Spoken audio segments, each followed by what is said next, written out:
根据德国基尔世界经济研究所的一项最新研究，在2022年1月至2023年1月期间，美国承诺向乌克兰提供的军事援助就达466亿美元，是紧随其后的9个军援最多国家总和的3倍多。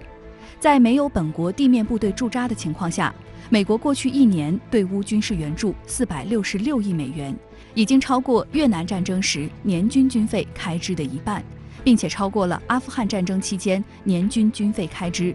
据华盛顿邮报报道，乌克兰军队平均每天发射7700发155毫米口径榴弹炮弹，大大超过了美国在冲突爆发前每月1.4万发炮弹的生产速度。持续的军援已经耗尽了美国的军事储备，并暴露了其生产短板。美军参谋长联席会议主席米利预计，弹药紧张状况可能需要五角大楼进一步增加支出。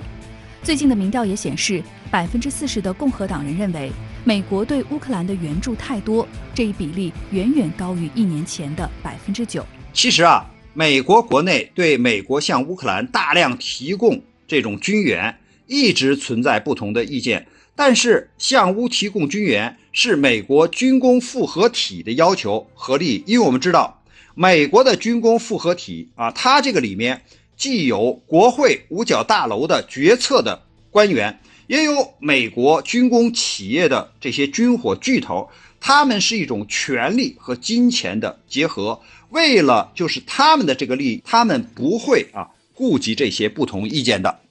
除全力对乌军事援助外，美国近期也强力在北约东部部署军队。据美联社报道，3月21号，波兰西部城市波兹南的科西丘什科营美军基地举办了成立仪式，这是美国陆军在波兰的首个常备驻军基地，也是美国陆军在欧洲的第8个常备驻军基地。去年6月29号，拜登在北约峰会曾表示，美军将在波兰建立一个永久性的军事总部，即美国第5军团，以加强美国与北约在整个东翼的互操作性。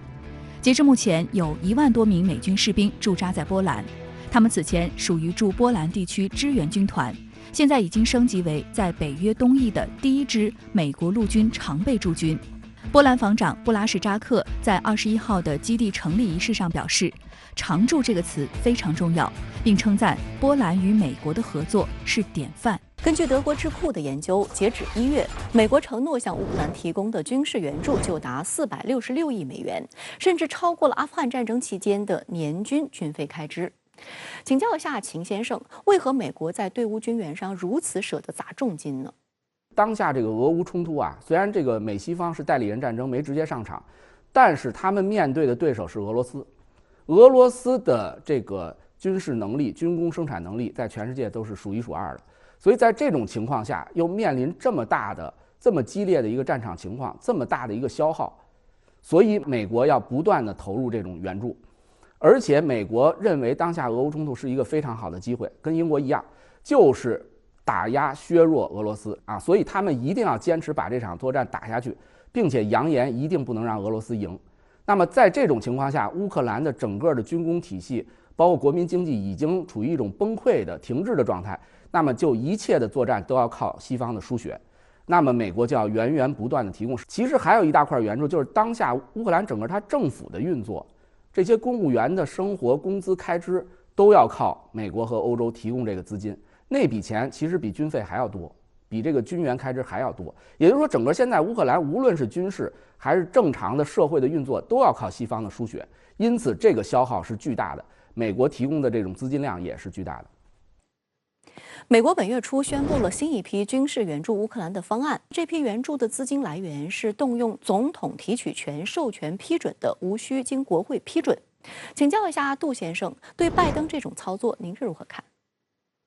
对于军援动用总统特别经费，说明呢它的援助的渠道在缩短，而且呢手续会变得更加短捷。你像之前的援助要经过两院包括相关部门审议，周期较长，特别是一些急需武器装备，在这个状态下不可能第一时间到达乌克兰手中。那么现在如果动用总统特别权力，第一时间通过非常短捷的渠道把援乌事项办理完毕，这样就可以让乌克兰短时间内得到非常有效的武器装备。也说明目前在对乌军援方面，美国在力求简化手续、减少环节，最大限度地提高效率。如果这种援助方式成为常态，那么今后呢，其他国家效仿，对乌的军事援助效率将会大幅度增加。同时呢，乌克兰以短时间内获取西方武器装备的可能性也在大幅度增加。据《华盛顿邮报》报道，乌克兰军队平均每天发射7700发155毫米口径榴弹炮弹，大大超过了美国在冲突爆发前每月1.4万发炮弹的生产速度。持续的军援已经耗尽了美国的军事储备，并暴露了其生产短板。请教一下秦先生，您对此如何看？